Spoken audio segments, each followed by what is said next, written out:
১,৫০০ বছর আগে আবু সুফিয়ান বাধা দিয়েছিল সরাসরি। সেই সময় ছিল IMA জাহিলিয়াতের যুগ। ১,৫০০ বছর পর ২০২৪ সালের ৫ আগস্টের আগ পর্যন্ত এদেশে বাধা দিয়েছে ইনডাইরেক্ট ১৪ জায়গায় পারমিশনের ব্যবস্থা করেছি। সরাসরি বলে না যে কোরআন চলবে না, কোরআন যেন না চলে সেই ব্যবস্থা তারা গোপন ভাবে এমন তৈরি করা করেছিল যে ১৪ জায়গায় কেউ অনুমতি নিতে যাবেও না, কোরআনে কারিম শোনার ব্যবস্থা করবে। আবু জাহেলের সিস্টেম আর এই আমি জাহিলিয়াতের যে সিস্টেম একই, সিস্টেম পাল্টিয়েছে। ওই জামানায় সরাসরি এসে বন্ধ করে দিত, আর এই জামানায় অনুমতির সিস্টেম করেছিল। এ জমিন বানিয়েছেন যিনি, কথা চলবে তার, অনুমতি নেওয়া লাগবে তোমার মতো পাগলের কাছে। এটা কি মগের মূল্য পেয়েছে? তারপরে এটা যদি সিঙ্গাপুর হতো আমরা মেনে নিতাম। ৯৬% মুসলমান এখানে, সিঙ্গাপুরে ৯৬% অন্য জাতি, ৫% মাত্র হয়তো ৪-৫% মুসলমান বাস করে। কিছুদিন আগে আমি ওখানে ছিলাম। তারপরেও ওখানে কোরআনের কথা বলতে গেলে আমাদের যে ১৪ জায়গায় অনুমতি নেওয়া লাগতো, এই সিস্টেম এমনিতে আপনি লোকাল প্রশাসন যারা আছে তাদেরকে জানাবেন যেন বিশৃঙ্খলা না হয়। কিন্তু আমাদেরটা বিশৃঙ্খলার জন্য না, এরা এমন কায়দা করেছিল যেন কোরআন প্রচার না হয়। যদি বিশৃঙ্খলার জন্য আপনি অনুমতির ব্যবস্থা করতেন, এখন তো কোনো জায়গায় অনুমতি নেওয়া লাগে না, কোনো জায়গায় বিশৃঙ্খলা হয়। তার মানে ওরা জানতে মাতাল ছিল, তাহলে ঠিক ছিল। ভগবান কোরআন শুনলেই যারা বাধা দেয়, এরা ১ নম্বরে এরা শ্রোতা হিসাবে কোরআনে কারিমের ঘোষণা, তারা কাফের। কাফের মরে গেলে জানাজা হয়, কবরে দেয়। যে ১৫.৫ বছরে যারা কোরআন বাধা দিয়েছে, আপনি কোরআনের ভাষায় কাফের, আপনি মারা গেলে জানাজা দেওয়া, কবরে দেওয়া আমার মনে হয় বেকার, কোনো লাভ হয় না। কথাটা একটু শক্ত হয়ে গেল, তারপরও বলার দরকার বলুন। সূরা হামিম সিজদা ২৬ নম্বর আয়াত। وقال الذين كفروا لا تسمعوا لهذا القرآن والغوا فيه لعلكم تغلبون। এই আয়াতে আল্লাহ দলিল দিয়েছেন যে কাফেররা সব চলতে দিত, শুধু কোরআনে কারিমের আওয়াজ বন্ধ করে দিত। কারণ ওই জামানায় আবু জাহেল ভালোভাবে বুঝেছিল যে আমি যে চেয়ারে বসে আছি, এই চেয়ার তো বৈধ চেয়ার না, এটা অবৈধ চেয়ার। কথা বলেন না কেন? আমার মনে হয় ২০২৪ সালের ৫ আগস্টের আগ পর্যন্ত যারা ছিল, তারা খুব ভালোভাবে জানতেন যে আমরা যে চেয়ারে আছি এটা তো বৈধ চেয়ার না, অবৈধ চেয়ার। যদিও আপনি সারা পৃথিবীর মানুষকে ধোঁকা দিয়ে বোকা বানিয়ে এটা জানাচ্ছিলেন যে আমরা বৈধ ছিলাম, এখনো পর্যন্ত বিদেশি বাবুদের কাছে কথা ছড়ানো হচ্ছে যে আমরা নির্বাচিত ছিলাম, আমাদেরকে উৎখাত করা হয়েছে। এটা তাহা মিথ্যা। নির্বাচিত হওয়ার আগে যে পদ্ধতিতে, তার নাম নির্বাচন। তার নাম কি? এই ১৫.৫ বছরে দেশে নির্বাচন হয়েছে। যদি কুকুরকেও জিজ্ঞাসা করেন, কুকুরও বলবে না হয়। শয়তানকে জিজ্ঞাসা করলে সেও বলবে একটা কথা বলবো, আমি শয়তানকে এত বড় শয়তানি করি না। আপনি ঘোড়াকে জিজ্ঞাসা করলে ঘোড়াও হাসবে, বলবে কি বলেন। যেখানে নির্বাচনের আগে ১৫৪ জন ঘোষণা হয়ে যায়, যেখানে দিনের ভোট রাতে হয়ে যায়, এই জায়গায় আপনি মানুষকে বোঝাচ্ছেন যে আমি নির্বাচিত ছিলাম। একটা হাসি মানুষ এত বড় মিথ্যা কথা বলতে পারবো? আমি আর নিছিলাম না। সুতরাং আমরা চাই সামনে যারা এই মিথ্যা কথাগুলো বিদেশের প্রভুদেরকে শোনাচ্ছেন, তারাও জানে, তাম দুনিয়া জানে যে দেশে নির্বাচন ১৫.৫ বছরে হয়নি। নির্বাচন হলে আমরা নির্বাচিত জনপ্রতিনিধি পেতাম। তাদের আচরণগুলো চাও, এটার দ্বারা প্রমাণ হয়েছে দেশে নির্বাচন হয়নি। সুতরাং কোরআনে কারিম শুনলে যারা আমরা বাধা দেই, কোরআনের ভাষা অনুযায়ী তারা কাফের। এখানে ওই শ্রোতা নেই। না, এখানে নেই। দ্বিতীয় নম্বরে কোরআনে কারীম শুনতে আসে, বিশ্বাস করে, এ কথাও জানে যে হামসা যা বলবে ও বাবার কথা বলবে না, কোরআন থেকে বলবে। কিন্তু وَإِذَا قِيلَ لَهُمْ تَعَالَوْا إِلَى مَا أَنزَلَ اللَّهُ وَإِلَى الرَّسُولِ رَأَيْتَ الْمُنَافِقِينَ يَصُدُّونَ عَنكَ صُدُودًا। সূরা নিসার 61 নম্বর আয়াতে আল্লাহ জানিয়েছেন, নবী আপনি যখন বলবেন আসো আল্লাহর বিধানের দিকে আসো, রাসূলের আদর্শের দিকে আসো, নবী আপনি নিজেই দেখতে পাবেন রাআইতাল মুনাফিকিনা ইয়াসুদ্দুনা আনকা সুদুদা। ওরা আসবে, বিশ্বাস করবে, শুনবে, কিন্তু যখন দেখবে যে না, এগুলো আমাদের বাস্তবের সাথে মিলছে না, আমাদের প্র্যাকটিক্যাল লাইফের সাথে মুহাম্মদুর রাসূলুল্লাহর কথা মেলে না, তখন আস্তে করে আপনার কাছ থেকে ওরা পেছন ফিরে কেটে পড়বে। এরা হচ্ছে নির্ভেজাল টাটকা মুনাফিক। আমার মনে হয় এইটা বাংলাদেশে আছে। কথা বলেন কেন বললাম বলেন তো? নবীজি ইন্তেকালের আগে জানিয়েছেন পৃথিবীতে মুনাফিক তৈরি হবে শুধুমাত্র মুসলমানদের ভিতরে। মুসলমান, ইহুদি, খ্রিস্টান, বৌদ্ধ, হিন্দু, মাজুসি এদের ভিতরে তৈরি হয় না, কারণ ওরা সরাসরি কাফের। না, আমাদের আলাদা থাকতে পারে, ইহুদি, খ্রিস্টান, বৌদ্ধ, হিন্দু নাকি সব ওরা কাফের, সব কি। আর মুনাফিক যেটা, এটা তৈরি হবে কিয়ামত পর্যন্ত শুধুমাত্র মুসলমানদের ভিতরে। এখন যদি ভাই আমাদের জিজ্ঞাসা করে আমি খ্রিস্টান দেখবো, আপনি আমেরিকা যাবেন খালি খ্রিস্টান পাবেন। যদি বলে আমি বৌদ্ধ দেখবো, মায়ানমারে যান বৌদ্ধ পাবেন। বলে আমি ইহুদি দেখবো, ইসরায়েলে যান ইহুদি পাবেন। হিন্দু দেখবো, পাশের রাষ্ট্রে যান ভারতে হিন্দু পাবেন। উনি যদি বলে আমি মুনাফিক দেখবো, বাংলাদেশে পাঠাতে হবে। কারণ এদেশে 96% মুসলমান, এদেশে মুনাফিক থাকার সম্ভাবনা সবচাইতে বেশি। আমাদের চিন্তা ভাবনা করার বিষয় হচ্ছে আমি আবার মুনাফিক হয়ে গেলাম না তো, মুনাফিকের কোন সার বাবা আমার ভেতরে চলে আসলো না তো। কারণ যেহেতু সম্ভাবনা বেশি আছে। খলিফাতুল মুসলিমিন হযরত ওমর মাঝে মাঝে হুযায়ফাতুল ইয়ামিন রাদিয়াল্লাহু তাআলা আনহু তাকে ডাক দিয়ে বলতেন, ভাই তোমার তো নবীজির বর্ণনা অনেক কথা জানো, নবীজি ইন্তেকালের আগে মুনাফিকদের একটা লিস্ট তোমার কাছে দিয়েছিল যে মদিনায় এই লোক মুনাফিক। তুমি যে জানাজার নামাজে যাও সেটা মুনাফিকের থেকে মুক্ত আছে। যে জানাজার নামাজে তুমি যাও না, বুঝতে হবে তার ভিতরে সমস্যা আছে। তুমি একটু ওই লিস্টের ভেতরে দেখো আমি ওমরের নামটা আছে কিনা। হযরত হুযায়ফা ডাক দিয়ে বলেন, খলিফা কি বলেন আপনি? আপনার নাম লিস্টের ভেতরে মুনাফিকের খাতায় থাকে মানে? হযরত ওমর বলে, হুযায়ফা নবী ছাড়া কারো ঈমান নিরাপদ না, কে কখন বেঈমান হয়ে যায় মুনাফিক হয়ে যায় বলা যায় না। তুমি এখন দেখো আমার নামটা যদি থাকে, এখনো তাওবার দরজা বন্ধ হয়ে যায়নি, এখনো সময় আছে, আমি এখনো পর্যন্ত তাওবা করে অন্তত ভালো হওয়ার সুযোগ আছে। আকাশের তারকা দেখতে পান রাতের বেলা।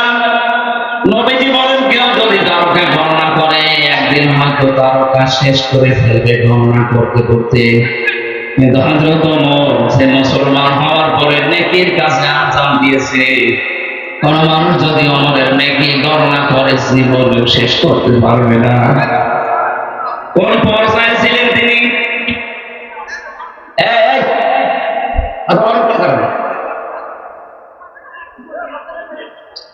দাঁড়িয়ে আছে দাঁড়িয়ে থাক, বসে আছে বসে থাক, কথা বলবেন না। আপনার দেখা দরকার, কে দেখবেন কি? আমাকে রোগ উঠেছে, আবার কথা বলেন।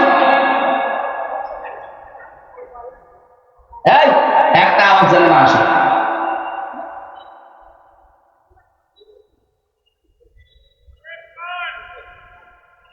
পরে গ্রামবাসী এই হাদিসটা শোনার পরে চিন্তা ভাবনা করা দরকার, তারপর কোন জায়গায় ছিল আর আমি আছি কোন জায়গায়। জান্নাতের গ্যারান্টি যারা দুনিয়াতে পেয়েছে তার ভেতরে তিনি 2 নম্বরে। কোন রাস্তা দিয়ে হেঁটে গেলে শয়তান পর্যন্ত 40 দিনের রাস্তায় যেত না ভয়ে। কি ছিলেন বলেন তো তিনি? কিয়ামতের ভয় তার ভেতরে এমন ভাবে বদ্ধমূল হয়েছিল, তার সিকিউরিটি পেয়েছি। তিনি তার সন্তানটাকে মাদ্রাসায় দিয়েছিলেন। ওই সময় তিনি দেশের প্রেসিডেন্ট হযরত আব্দুল্লাহ বিন ওমর।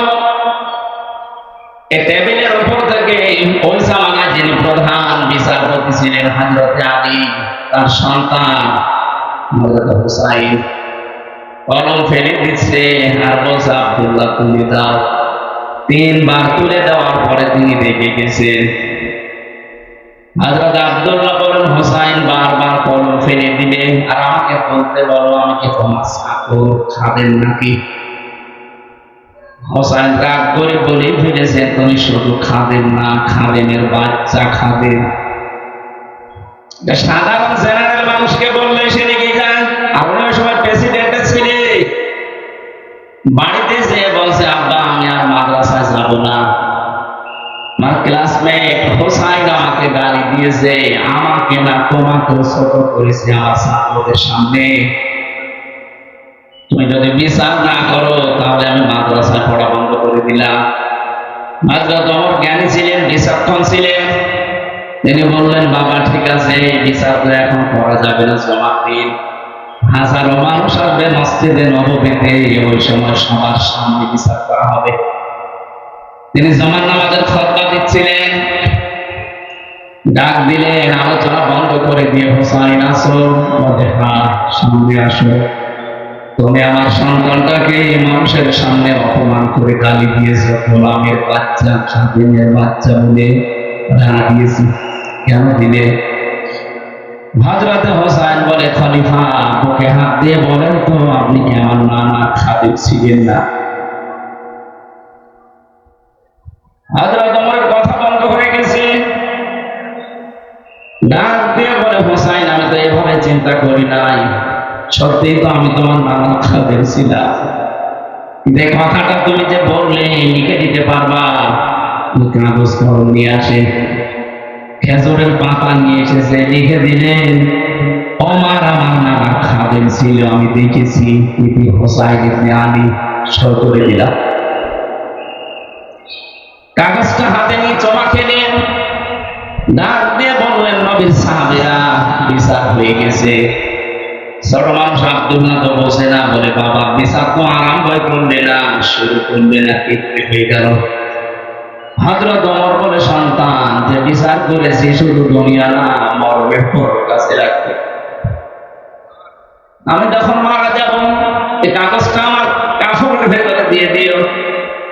মরণের পরে আল্লাহ যদি আমার জীবনে কিচ্ছু কবুল না করে, কিছু যদি আল্লাহর ভালো না লাগে, পছন্দ না হয়, কাগজটা আল্লাহকে দেখাবো, ডাক দিয়ে বলবো মালিক কাগজের দিকে তাকাও, দেখো তোমার নবীর নাতি লিখে দিয়েছে আমি নবীর খাদেম ছিলাম।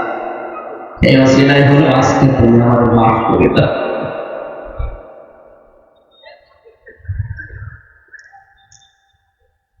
কি বলছিলাম বলেন তো? মুনাফিকের জাত যেহেতু মুসলমানদের ভেতরে তৈরি হয় পাওয়া যায়, কি চিন্তা ছিল তার, এই পর্যায়ের মানুষ তারা। অথচ এখানে আমরা যারা আছি, যেহেতু মুসলমানদের ভেতরে মুনাফিক তৈরি হয়, আমরা যারা বসে আছি আমাদের ভেতরে মুনাফিকই থাকতে পারে না পারে না? এবার মিলাবেন, ইদা হাদাসা কাযাবা ওয়া ইদা ওয়াদা খালাফা ওয়া ইদা আমিনা খান। নবীজি বলেন কথা বললে যারা মিথ্যা কথা বলে। এই যে সারা বিশ্বের মডেলদের কাছে আজ আপনি হাসি মানুষ হয়ে ছড়াচ্ছেন যে আমি নির্বাচিত ছিলাম, আমাকে উৎখাত করা হয়েছে, এটা ডাহা মিথ্যা কথা কিনা বলেন তো? আপনি নিজের কথায় তো নিজে মুনাফিক হয়ে যাচ্ছেন। অন্তত এই মিথ্যা কথা মরণের আগে বলেন না। ওয়াদা করলেই মানুষ খেলাফ করে। কি ওয়াদা করেছে বছরে ক্ষমতায় যাওয়ার আগে বলতেন, ক্ষমতা যদি আল্লাহ আমাদেরকে দেয় আমরা মদিনার সনদে দেশ চালাবো। দেশ আপনি চালিয়েছেন মদিনার সনদে না, নবীর সনদে। একটু পার্ট ডিফারেন্স। কোথায় মদিনার সনদ আর কোথায় নবীর সনদ, আকাশ পাতাল পার্থক্য। এ পৃথিবীতে ৬ জন মানুষ হত্যাকারী তালিকায় আছে, তার ভিতরে নবী একজন। ইন্টারনেট খোলেন, দেখবেন ৬ জনের তালিকায় ওর নাম আছে। আপনি আর সনদ খুঁজে পেলেন না। মদিনার সনদ যদি না নিতেন, আফগানিস্তানের সনদ নিতে পারতেন। আপনি এমন মানুষের সনদ নিয়েছেন, নবীর সনদ। তার মতো নিজেও গণহত্যাকারী হিসাবে স্বীকৃতি পেয়ে গেছেন। ১৬৫টা মামলা তার বিরুদ্ধে। এখন আমার তো মনে হচ্ছে আমি ২টা মামলায় ৩ বছর বিনা কারণে জেলে ছিলাম। ১৬৫টা মামলা, যদি এক মামলায় ১.৫ বছর পরে জেল হয়, কবরে চলে যাওয়া লাগবে। জেলে দেখেছিলাম অনেকের মামলা, জিজ্ঞাসা করতাম ভাই কয়টা মামলা দিয়েছে। বিএনপির এক নেতা পেয়েছিলাম ওই বড়গোনার, বলছে বেশি না, ৩১৩টা। মকিম গাজী এর তার সাথে একদিন দেখা হলো, বললাম ভাই কয় বছর জেল দিয়েছে? ১৬০ বছর। ১৬০ বছর আপনি বের হবেন? এখনো আশা করেছে হাতে। এতে যে লোকটা মারা গেল, শাহজাহান সাল্লাহ, ৩০ বছর পরে বের হয়েছিল। ওনার প্রথম দিন আমার দেখা কারাগারে, প্রথমেই বললাম ভাই কে? বলে আমি সেই শাহজাহান সাল্লাহ। কয় বছর জেল আপনার? ১৩০ বছর। কয় বছর আছেন? ওই সময় বলছিল ২৭ বছর। ৩ বছর পরে বের হল, ৩০ বছর। একটা মানুষের ১৩০ বছর, ১৬০ বছর জেল। আমার তো মনে হচ্ছে গণহত্যার সাথে যারা জড়িত, আন্তর্জাতিক অপরাধ ট্রাইব্যুনাল অলরেডি হয়ে গেছে। যেটা ছিল এটাই নবায়ন করে এখন কাজ চালানো হচ্ছে। এক একটা মামলায় যদি ফাঁসি নাও হয়, ১.৫ বছর করে তো জেল হবে। আমার কত বছর? ১৬৫টা মামলায় কত হতে পারে বলেন তো? যা বয়স, কবরে যে আবার উঠবে, আবার জেলে যাবে, আবার উঠবে। ওয়াদা দিয়ে ঠিক রাখেননি। আমানত রাখলে খেয়ানত করে। কি করেছেন বলে? এদেশটা এখন কত ঋণের বোঝা বহন করছে। বিশ্বনবী যেদিন নবুয়ত, ভালো করে শুনবেন, নবী যেদিন নবুয়ত পাওয়ার পরে আসলেন, খাদিজাকে বলেছিলেন জাম্মিলুনি জাম্মিলুনি ইয়া খাদিজা, আমারে ঢেকে দাও, আমি ভয় পেয়েছি, আমি আমার জীবনের ব্যাপারে আশঙ্কা করছি। হযরতে খাদিজা ওই দিন 5টা কথা নবীজিকে বলেছিলেন। দ্বিতীয় নম্বরের কথা ছিল, হে নবী আপনি ভয় পান কেন? কোনো ভয় নেই।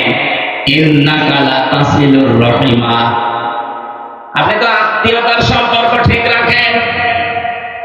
যাদের সাথে আত্মীয়তার সম্পর্ক আছে, রক্তের সম্পর্ক আছে, এগুলো আপনি ঠিক রাখেন, এগুলো আপনি কাট করেন না। আপনি ভয় পান কেন? পৃথিবীতে যারা মানুষের সম্পর্ক ঠিক রাখবে তাদের কোনো ভয় নেই।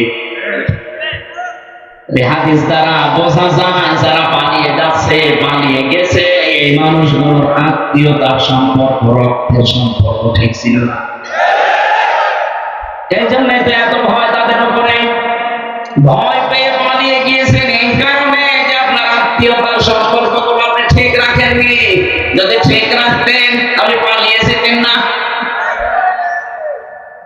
আপনাদের রংপুর বিভাগের যেহেতু পুত্রবধূ, আপনারা হয়তো তার দেবর হন না শ্বশুর হন, কি অন্তত এই সম্পর্কটাও ঠিক রাখবেন, পালিয়ে চলে গেল।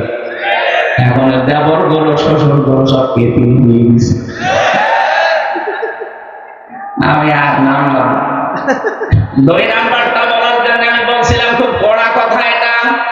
তাহমিলুল কাল্লা, খাদিজাতুল কুবরা ডাক দিয়ে বলেন, স্বামী আমার আবুল কাসেম ভয় পান কেন?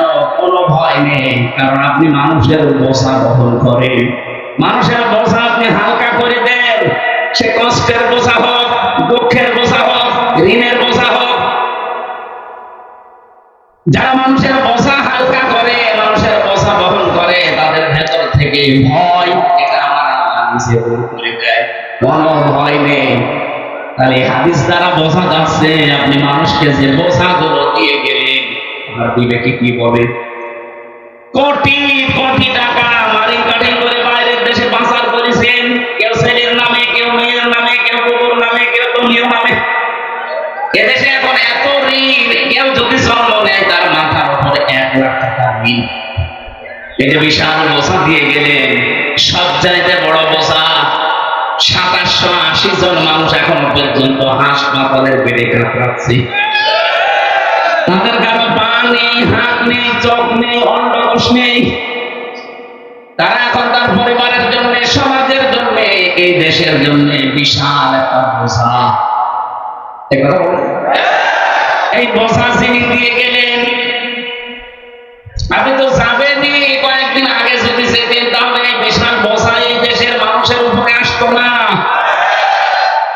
সুতরাং যারা মানুষের উপরে বোঝা দিয়ে যায়, এই মানুষগুলো নবীর উম্মত দাবি করতে পারে না।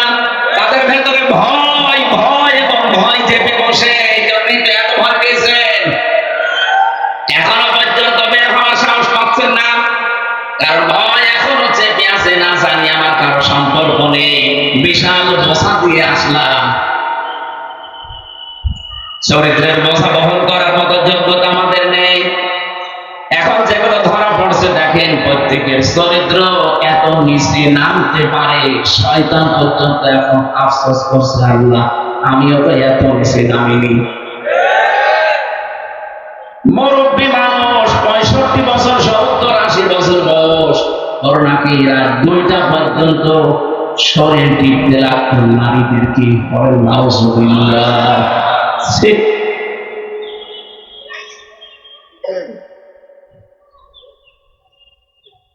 সবচাইতে বড় কলঙ্কিত অধ্যায় এই আয়না ঘরটা। আমি নিজে ছিলাম। মানুষ মানুষের উপরে এই আচরণ করতে পারে আমার বিশ্বাস হতো না। আমার তো চোখ বেঁধে, পেছনে হ্যান্ডকাপ দিয়ে বেঁধে, মাথায় দড়ি দিয়ে টাঙিয়ে রেখেছিল প্রায় 11 ঘন্টা। যখন রাতের বেলা নিয়ে যেত, কিছু কিছু মানুষকে বলতাম, ভাই এখন কয়টা বাজে? মানে জানি না আছে এখন দিন না রাত। নিস্তব্ধতা যখন নেমে আসতো, বুঝতাম যে এখন রাত হয়েছে, কিন্তু কোনটা বাজে আমি জানি না। 4 ওয়াক্ত নামাজ আমি আন্দাজে করেছিলাম। কারো কারো নখ দেখতাম এত বড় বড়, চুল দাড়ি, মনে হচ্ছে জঙ্গল থেকে বেরিয়ে আসতেছি। এখানে যারা দায়িত্ব পালন করতো, মাঝে মাঝে আমার মনে হতো, আল্লাহ এই মানুষগুলো তো 6 ঘন্টা 8 ঘন্টা পরে বাইরে যাবে, এরা যা করে গেল। একটা জীবিত মানুষকে এমনি বসিয়ে রাখলে তো হয়, এই পায়ের ভেতরে হাত দিয়ে হবে, পায়ের ভেতরে ভাবে হাত দিয়ে, সামনে লোহার ব্যারিকেড আছে, এই জায়গায় হাত দিয়ে দিতে। আরে ভাই 2-5 ঘন্টা 10 ঘন্টা পরে তো মাজা ব্যথা হয়ে যাওয়ার কথা। 24 ঘন্টা, বছরের পর বছর, 8 বছর, 10 বছর, 14 বছরের মানুষ আমি পেয়েছি। আমার এই যে কোরআন শরীফের সামনে আমার সাথে মুফতি ফখরুল ভাই ছিল, আমাকে বলছে, হামজা ভাই আমি নিজে এভাবে আমার বেঁধে রেখেছি 1.5 মিনিট থেকে 2 মিনিট সময় টয়লেট করার জন্য। সকালে কয়েকটা পচা ছোলা দিয়ে যেত, দুপুর বেলা খাবার দিয়েছে, মানুষে কেউ মাখিয়ে দিয়েছে, পারলে খান না পারলে ফেলে দেন। বাধ্য হয়ে মানুষ সারা আছে, অধিকাংশ কিন্তু সারা কি করবে? এত বড় বড় নখ যাবে, এরাই নখ দিয়ে খুশিয়ে খুশিয়ে দেওয়ালের সাথে যাওয়ার সময় লিখতো, ভাই যদি কেউ বাইরে যেতে পারে অন্তত নাম্বারে জানাবে যে আমি বেঁচে আছি।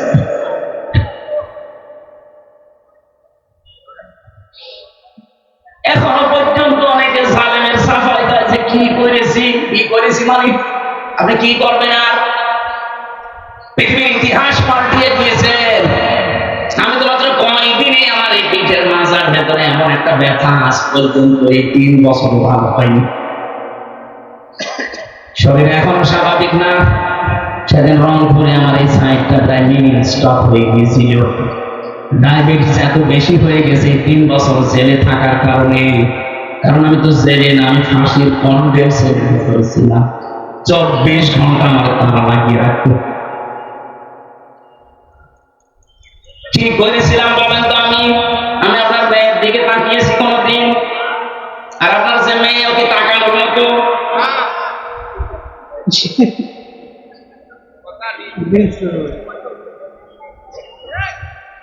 শুধু কোরআনের কথাগুলো সহজ সরল ভাষায় যেই ফোর্সে আল্লাহ জানিয়েছে ওই ফোর্সে একটু বলতাম, এইটাই আমার অপরাধ। আমার রিমান্ডে 10 দিন একাধারে এই কথাই বলেছিল, হুজুর আপনার দোষ নেই, আমরা জানি। আরে শয়তান, জানিস তো আমরা ছেড়ে দেব? ওপরের নির্দেশ। আমরা যা বলতে বলছি এগুলো আপনি আকিজ গ্রুপের বিরুদ্ধে। আমি আকিজে চাকরি করতাম ওই সময়, আমি আকিজের খতিব ছিলাম। আকিজ গ্রুপের বিরুদ্ধে এই কথাগুলো, আরে দেশের বিরুদ্ধে এই কথাগুলো আপনাকে বলা লাগবে? কি আসছে? এত কথা বানিয়ে মিথ্যা কথা বলবো না। যদি না বলেন তাহলে আপনার বউকে তুলে নিয়ে আনবো। কোন কথা জবাব আছে? চরিত্র আছে?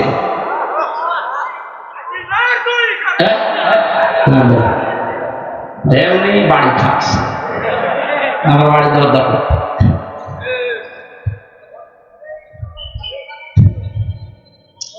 না। রংপুরবাসী আমার নিজের জীবনে যেহেতু ঘটে গেছে, এই জন্য আমি সহ্যের বাইরে চলে যাই, মাঝে মাঝে বলতে হয়।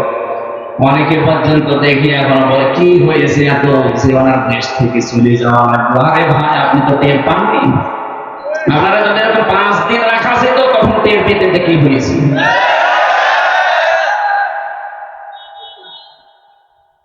আলেমদের দায়িত্বে রাখতো বেশিরভাগ হিন্দুদেরকে, দেবদোলাল, সুব্রত, কুমার, এই সমস্ত মানুষদেরকে আমাদের দায়িত্বে বসিয়ে রাখতো। তাই এমনি আল্লাহ রাসূল বিশ্বাস করে না, ওর কাছে আলেম আর জালেম সব সমান। যদি কোনো মুসলমান দিত, তারপরেও তো কিছু সুখে দুঃখের কথা বলতে পারতাম। এদিকে 3.5 হাত, এদিকে 1.5 হাত, এখন দেখা করে ভেতরে 24 ঘন্টা যদি তালাবদ্ধ করে রাখে, মানুষের নিমুড়ি যাবে। তারপরেও পাহারাদার গুলো যদি একটু ভালো হয় তাদের আচরণ, মুসলমান হলে তো কয়েকটা ভালো পেতাম। এই 3 বছরের ভেতর মাত্র কয়েকটা মুসলমান পেয়েছি, বাকি সব হিন্দু। ওদেরকে আরো শিখিয়ে দিত যে ইমামুল হক, আমির হামজা, শাকাত হোসেন রাজি, জামাত ইসলামের যিনি আমির এখন ডাক্তার শফিকুর রহমান, জামাতের সেক্রেটারি জেনারেল যিনি মিয়াদুল ফরওয়ার্ড, এদের সাথে এমন আচরণ করবা বাইরে যে সব ভুলে যায়। আমরা কি কোরআন পড়েছি আল্লাহকে ভুলে যাওয়ার জন্য? আরে 3 বছর না, সারাটা জীবন যদি কবরের ভেতরে থাকার লাগে, কোরআনে কারিমে যা পড়েছি কোনদিন ভোলার কথা না। আমরা তো দুনিয়াদার না আপনার মতো, খাদ্য পেলেই ভুলে যাব। কোরআনে যা পড়েছি 100 বার বিশ্বাস করে পড়েছি। এই জন্য কোরআনে কারিমও আমাদেরকে ঠিক ওইভাবে পথ দেখিয়েছে। আজকের আলোচনাটা আমি ওইভাবে আলোচনা সাজিয়েছি, আল্লাহ যেন আমাকে সহজ সরল ভাবে বোঝানোর তৌফিক দান করেন। আমি 2 নম্বরের শ্রোতা পেলাম মুনাফিক। আসে শুনতে বিশ্বাস করে, কিন্তু যখন দেখেছে ওদের সাথে মিলছে না কথাগুলো, আস্তে করে কেটে পড়ে। বিভিন্ন জেলাতে এখন এই কথা মানুষ বলছে, হুজুর যা বলেন সব আমার বিরুদ্ধে যায়। কি ওয়াজ করেন?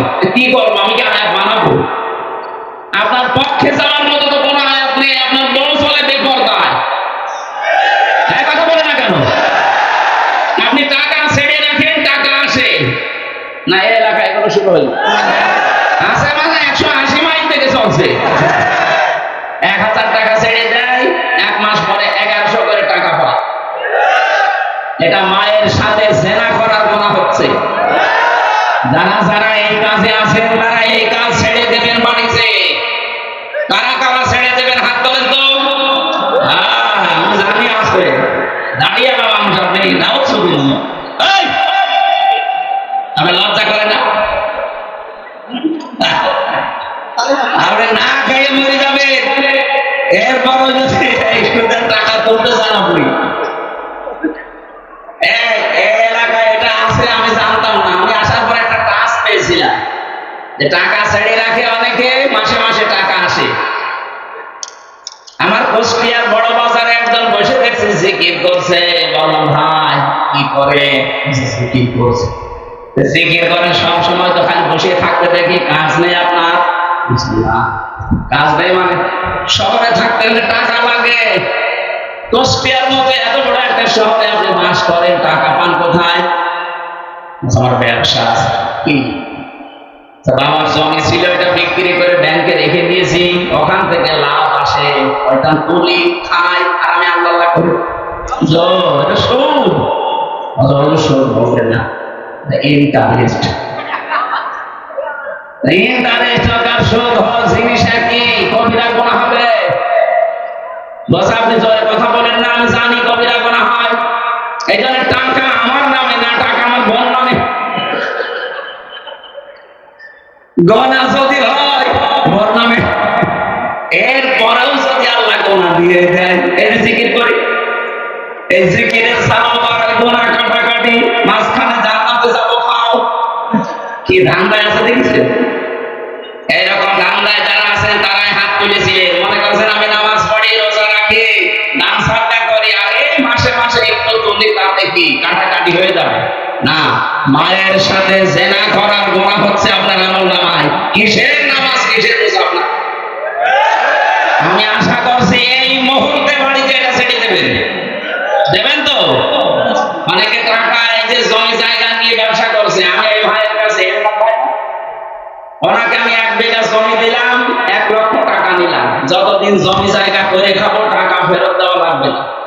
এই সিস্টেম আছে কি? এটার নাম কি? বন্ধকি। না, এটা জেনা করার গোনা হচ্ছে, হবে না। এটা কারা করছেন আপনি না জেনে করছেন? আমি জানি, হাত তোলেন তো।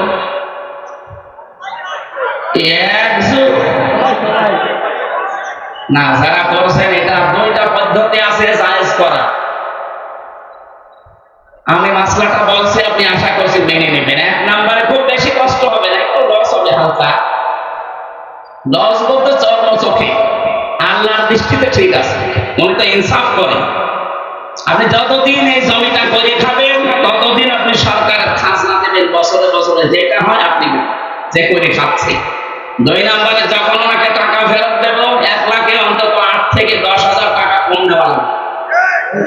আমি জানি এটা মানুষ করবে না, আমরা পাগল যাতে মাথা দেবো, তাহলে ঠিক আছে, একটু লস হয়ে যাবে।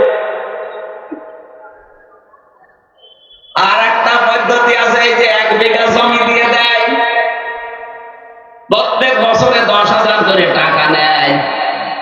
1 বিঘা জমিতে 1 বছরে 10,000 টাকা উপায় করা কঠিন বিষয় না। এই এলাকার খবর আমি জানি না, আমি একটা মাসলা বললাম, এই নিয়মটা জায়েজ আছে। আর 3 নাম্বার হচ্ছে খাই খালাসি, খেয়ে দিয়ে এসো, টাকা দেবেন, জমি নেবেন, আর জমি টাকা ফেরত দেওয়া লাগবে না, খেয়ে দিয়ে এসো। এই সিস্টেম আমার মনে হয় বাংলাদেশে নেই। এটা নেই, এটা লস হয়ে যায় বলে মানুষ করতে চায় না। আরে ভাই, কিসের লস আপনার? এই জমি জায়গাও তো আপনার না, এগুলো সব কার? এই বিশ্বাস যতদিন আপনার ভেতরে পয়দা না হবে, ততদিন মোহনী আর মহব্বত যাবে না। বারবার আল্লাহ এইটাই স্মরণ করিয়েছে, লিল্লাহি মা ফিস সামাওয়াতি ওয়া মা ফিল আরদ। আসমান জমিনের একচ্ছত্র মালিকানা, আসল মালিক কে? আমার কাছে আছে, এটা আমানত। এটা কি আমানত? হয়ে এখন আমি নিজের জিনিস মনে করি, এই কারণে গোনাগুলোটা ছাড়তে পারছি না। তারপর আমি বিশ্বাস করি যারা অন্তত মুসল্লি, যারা নামাজ কালাম পড়ে, তারা এটা ছেড়ে দেবে। অন্য জাতির কথা আমরা বাদ দিলাম, ছেড়ে দেবেন না? 3 নম্বরে কোরআন শুনতে আসে তারা, যে মানুষগুলো বিশ্বাস করে আল্লাহর কোরআন কিতাব, বিশ্বাস করার পরে সঙ্গে তাদের ঈমান বেড়ে যায়।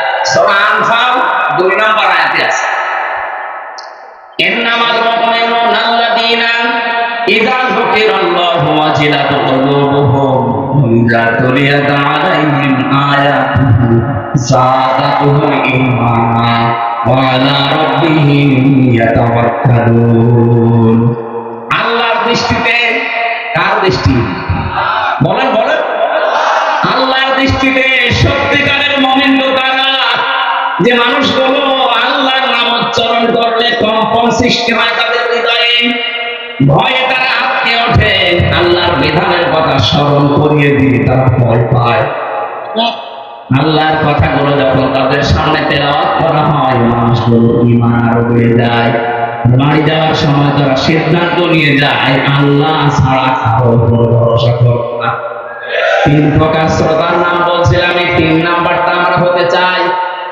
আমরা প্রথমটাই নেই যারা কাফের, দ্বিতীয়টাই নেই যারা মুনাফিক, 3 নাম্বারটা হতে চাই যারা আল্লাহর দৃষ্টিতে মুমিন। আল্লাহ কবুল করেন, বলেন আমিন। কোরআনে কারিমে ছোট্ট একটা আয়াত পড়েছি, আল্লাহ পাক বলেন সূরা মাআরিজের ভিতরে, ইল্লাল মুসাল্লিন, শুধুমাত্র মুসল্লি বাদ দিয়ে। কি মুসল্লি বাদ দিয়ে? কি এর আগে আল্লাহ মানুষের 3টা দর্শনীয় গুণ, নিন্দনীয় গুণ বর্ণনা করেছেন। আমরা যারা মানুষ কত পাচ্ছে এখানে বিবেচিত হয়ে বসে আছি, দাঁড়িয়ে আছি, দেখেন তো আমাদের ভেতরে আছে কিনা। সূরা মাআরিজের 19, 20, 21 নাম্বার আয়াত, ইন্নাল ইনসানা খুলিকা হালুআ। আজকে জুমার নামাজের 2য় রাকাতে আয়াত তেলাওয়াত কি আয়াত পড়েছিলাম। আমি মনে করেছি অধিকাংশ মানুষ পেছনে বুঝি না, এই জন্য ব্যাখ্যা করছি। হয়তো আলেম যারা তারা বুঝতে পারে, বাকিগুলো বোঝেননি। এখানে গুরুত্বপূর্ণ কিছু তথ্য আল্লাহ জানিয়েছেন। আমি কোরআনের ভেতরে সব জায়গায় আশ্চর্য হয়েছে, ইল্লাল মুসাল্লিন এই শব্দের ব্যাখ্যা পড়ি যে আল্লাহ কি বলতে চায় আর আমরা আছি কোথায়। আল্লাহ পাক বলেন, অবশ্যই আমি মানুষকে বানিয়েছি হালুয়া। হালুয়া মানে এটা কিছুক্ষণ আগে খেয়ে আসলাম ওটা, হ্যাঁ? হালুয়া মানে অস্থির। মানুষকে আমি বানিয়েছি অস্থির করে, এজন্য এক জায়গায় রাখলে মানুষ থাকতে পারে না। মানুষ বদ্ধ জায়গায় থাকতে চায় না। মানুষকে বানিয়েছি আমি অস্থির করে, সব সময় মানুষ ব্যস্ত, অস্থিরতা আমার ভেতরে কাজ করতে আছে। ইদা মাসাহু শাররু জাযুআ, মানুষকে যখন অকল্যাণ, কোন দুঃখ